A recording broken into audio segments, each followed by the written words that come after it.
బ్రహ్మ కొడుకు మరీచి, మరీచి కొడుకు కాశ్యపుడు, కాశ్యపుడి కొడుకు సూర్యుడు, సూర్యుడి కొడుకు మనువు, మనువు కొడుకు ఇక్ష్వాకువు, ఇక్ష్వాకువు కొడుకు కుక్షి, కుక్షి కొడుకు వికుక్షి, వికుక్షి కొడుకు బాణుడు, బాణుడి కొడుకు అనరణ్యుడు, అనరణ్యుడి కొడుకు పృథువు,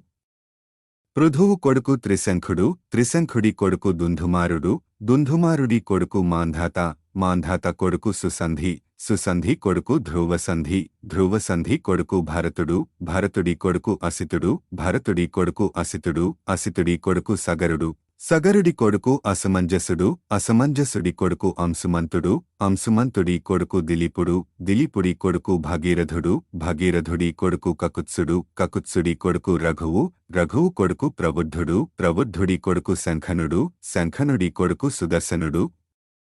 సుదర్శనుడి కొడుకు అగ్నివర్ణుడు, అగ్నివర్ణుడి కొడుకు శ్రీఘ్రవేదుడు, శ్రీఘ్రవేదుడి కొడుకు మరువు, మరువు కొడుకు ప్రశిష్యకుడు, ప్రశిష్యకుడి కొడుకు అంబరీషుడు, అంబరీషుడి కొడుకు నహుషుడు, నహుషుడి కొడుకు యయాతి, యయాతి కొడుకు నాభాగుడు, నాభాగుడి కొడుకు అజుడు, అజుడి కొడుకు దశరథుడు, దశరథుడి కొడుకు రాముడు, రాముడి కొడుకులు కుశలవులు. ఇది శ్రీరాముడి వంశవృక్షం. ఈ వంశ పరంపర విన్నా చదివినా పుణ్యఫలం.